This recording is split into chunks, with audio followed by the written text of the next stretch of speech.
Venez, oh, Eli Pada est vivant. L'homme de Dieu est vivant. Le général Makosso révèle tout avec les preuves. C'est dosé actuellement. À chaque réunion des pasteurs, on demandait au général où est Eli Pada. Tellement il était dérangé. Mais maintenant, la nouvelle est là. Dans le temps, on avait annoncé qu'il était décédé. D'autres disent qu'il était caché dans le sous-sol de l'hôpital mère-enfant de Benjeville. En tout cas, tout ça est fini maintenant. Vous-même, vous allez regarder la vidéo pour écouter d'abord. Et le reste, on en parlera. C'est faux même. Le général, il est déchargé. Vidéo. Ce que je dis, vous me dites c'est vrai ou c'est faux, ici je me tombe quelque part.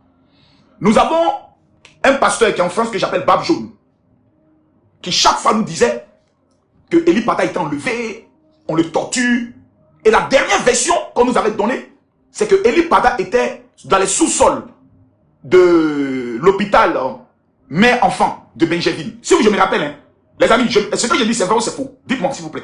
La dernière version qu'on nous avait donnée, on nous avait informé que Eli Pada était dans les sous-sols de l'hôpital mère-enfant. Ce que je dis, vous tous qui êtes ici, vous êtes chrétiens ou musulmans. On prend la Bible et le Coran à témoin devant Dieu, devant la terre, devant les hommes. Vous pouvez ne pas m'aimer. Moi, ne m'aimez pas. J'ai pas besoin de votre amour pour être ce que je suis.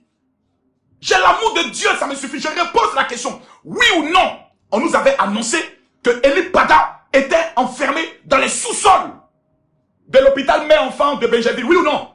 Si vous êtes vraiment chrétien, que vous croyez à la vérité, que vous avez la crainte de Dieu, dites-moi oui ou non. Ça, on nous avait annoncé ça. Oui, on nous avait annoncé ça. Que Eli Pada, le prophète de la nation, l'homme qui parle, et le Seigneur s'exécute, était dans les sous-sols. Je voyais même les commentaires. Makosso, tu as quelque chose à voir dans la disparition d'Eli Pada. Makosso, tu vas rendre compte de la mort d'Eli Pada. On m'a accusé, on m'a harcelé. En train de prier et de mener le combat du roi. Eli Pada est vivant. Enfin. Et voici son visage.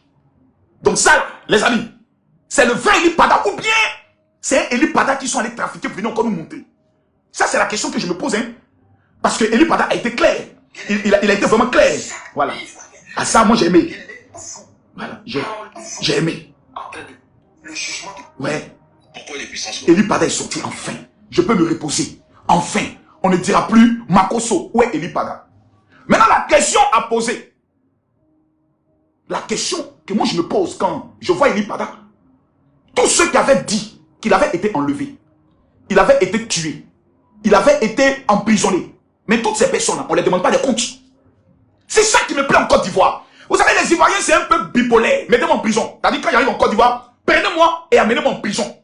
Le peuple de Côte d'Ivoire est un peu bipolaire. Pas tous, mais en majorité. Et c'est un peuple qui son jugement dernier va chauffer. C'est-à-dire, on est dans un pays, un prophète disparaît. On nous dit que c'est Alassane Ouattara et son gouvernement qui l'ont enlevé. C'est eux qui l'ont kidnappé. C'est eux qui l'ont assassiné. C'est eux qui l'ont mis en prison. C'est eux qui l'ont mis dans un sous-sol. Le prophète sort. Il dit, je fuyais et je me cachais. Les mêmes Ivoiriens vont pas s'asseoir pour dire, mais écoutez, vous qui nous avez dit qu'il avait été tué, qu'il avait été enlevé, qu'il avait été kidnappé là, venez nous rendre compte. Parce que vous nous avez amené, nous en tant que chrétiens. L'objectif c'était quoi? Qu'on déteste le pouvoir qui est en place. Qu'on accuse le pouvoir qui est en place d'être un pouvoir qui enlève et qui assassine les prophètes afin que tous les chrétiens se rebellent contre ce pouvoir. Maintenant, le gars il est vivant. Tout ce que vous nous avez dit, donc c'était Doi. Donc nous maintenant on fait quoi? On croit quoi? Et c'est ça ce problème avec ce peuple qu'on appelle ivoirien.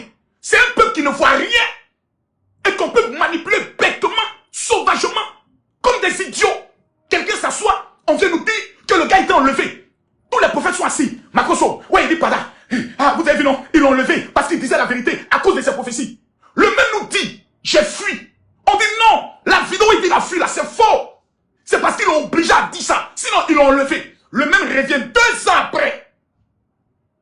Il n'y a personne qui vient s'asseoir pour lui dire, champion, tu étais où? Oui. Quand on disait que tu étais mort, on t'a enlevé là. Donc tout ça tu voyais parce que tu as un téléphone. Et tu as laissé nous manifester notre colère face à un régime, à un pouvoir. Donc tu n'as pas été enlevé. Tu n'as pas été assassiné. Tu n'as pas été emprisonné. Et pendant ce temps, nous on détestait des gens. On accusait des gens pour rien. Et vous allez voir les mêmes Ivoiriens. Un peu bipolaire à 80%. Venir s'asseoir et vous dire, ah, il a donné une révélation. Hein. Il dit bientôt, David va prendre le pouvoir. Il a dit que Hey Seigneur. Ah Dieu. Est-ce que ce peuple-là, qu'on appelle Ivoirien, est-ce qu'ils iront au ciel? Voici un peuple qu'on peut jouer avec l'esprit comme Solène dans Plakali Domou. C'est-à-dire, n'importe qui peut venir prendre l'esprit. Mais non, pourquoi tu sors à 5 mois des élections, personne ne te parle? Qu'est-ce qui se prépare contre la Côte d'Ivoire? Et puis toi, on te fait sortir maintenant pour que tu prépares l'esprit des Ivoiriens avec une prophétie par rapport à ce que nous on prépare. Donc la première question, Eli Pada, tu étais où? Le seul qui a dit que Eli Pada va bien au Ghana, c'est Camille Makosso. Le seul qui a toujours dit, moi voilà, j'ai fait prison avec Eli Pada. Je connais Eli Pada. Eli Pada, j'ai fait la prison avec Eli Pada. J'ai été en prison avec Eli Pada. Je le connais de A à Z. C'est vous, Ivoiriens, qui allez regretter bientôt. Vous savez, ça me fait tellement mal que j'ai des larmes aux yeux. Parce que les Ivoiriens sont méchants. Les Ivoiriens sont méchants. Les Ivoiriens sont méchants. Dites au pasteur, s'ils doivent enlever le mandat qu'ils ont mis sur moi, ils n'ont qu'à enlever ça dès maintenant. Parce qu'à toutes les réunions, quand il y a Makosso et Eli Pada, dit les gars, afin de Eli Pada, enlevez votre bouche des gars. Moi voilà, il va bien. Il a été payé pour quelque chose. Je connais ceux qui l'ont mis en contact avec Soro Diop, je les connais. C'est un prophète qui faisait ce programme au niveau de Yopougon, BAE. Je le connais. C'est un trafic qu'ils ont mis en place pour préparer notre esprit. Comme au temps de, comment il s'appelle? Mathieu. Au temps de Bagbola, comment on appelait le prophète là? Au temps de Bagbola, il y a un prophète qui donnait des révélations. Que ce que je dis est vrai. Mais il faut s'asseoir. Le prophète au temps de Bagbola qui avait quoi que les anges vont descendre de la Côte d'Ivoire, en Côte d'Ivoire. Il savait comment? Donnez-moi son nom. Non, c'est pas Corée Moïse. Malachi. Merci bien. Non, je suis déçu des Ivoiriens. Surtout des chrétiens ivoiriens. Et je vais lire les commentaires. Je vois des gens qui mettent, pendant qu'ils parlent, j'ai la chair de poule. Ils parlent, j'ai froid. Je sens la présence de Dieu. Oh Seigneur, Rika Shaka Baba. Oh Dieu, Eli Pada est sorti après 2 ans. C'est un menteur. C'est vous qui êtes bête qu'on peut jouer à votre esprit. Les gens sont en train de préparer un coup d'état pour venir vous égorger, vous les Ivoiriens. Comme des moutons. On envoie un prophète pour préparer votre esprit. Pour vous faire croire que tout ce qui va arriver là, c'est Dieu qui est en train de faire. Et vous tombez dans le panneau, vous tombez dans le piège. Comme des moutonniers. Vous êtes tellement bêtes, vous les chrétiens, que vous êtes assis comme des chientons. Et on vient jouer votre esprit. Moi, un prophète vient s'asseoir devant moi. Il dit, je suis ressorti, j'ai te posé la question. Faut laisser ça, champion. Faut laisser pour toi là. Tu étais où? Ah, donc tu étais caché quelque part. Donc tu es tchengue. Donc pendant 2 ans, on accuse Alassane Ouattara, le président, de t'avoir levé. Tu as entendu ça, tu as vu ça, tu voyais ça, mais tu ne disais rien. Parce que ça te plaisait, c'était dans ton schéma. Maintenant, comme on a 5 mois des élections présidentielles, et que les opposants sont en train de se préparer pour désordonner le pays, et que le pouvoir est en train aussi de fermer son cœur, toi on te fait sortir pour préparer notre esprit à ce qui doit arriver. Mais ça, tu n'es pas un prophète, tu es un sorcier, tu es méchant. Maintenant, la question est de savoir, tous ceux qui nous ont dit que Eli Pada était enlevé là, que Dieu leur montre que Eli Pada est enlevé là.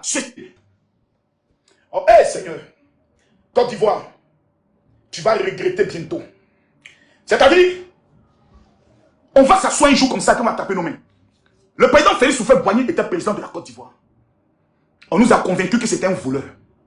À notre génération, on nous a demandé de sortir dans les rues pour crier Houphouët voleur en 1990. 2 ans et demi plus tard, je crois 3 ans, le président Houphouët est mort. Parce qu'un père qui nous a donné l'indépendance ne pouvait pas supporter telle de haine venant des enfants qui n'ont même pas connu la lutte de l'indépendance. On nous faisait sortir des classes. Houphouët, voleur, Houphouët, voleur, Houphouët. Le président Houphouët est mort. Jusqu'à aujourd'hui, on regrette sa mort et on prie Dieu tous les jours. Papa Houphouët, est-ce que tu peux revenir? On regrette le temps d'Houphouët. Aujourd'hui, Didibé organise concert au stade. C'est vrai, le pays n'est pas facile, mais on arrive à manger quand même. On n'a jamais connu un développement aussi rapide, aussi concret. On n'a jamais vu notre pays connaître une élévation comme on a connu maintenant. Nous faisons partie des pays les plus élevés en Afrique. Quand on parle de la Côte d'Ivoire, tout le monde nous respecte. On voit le développement.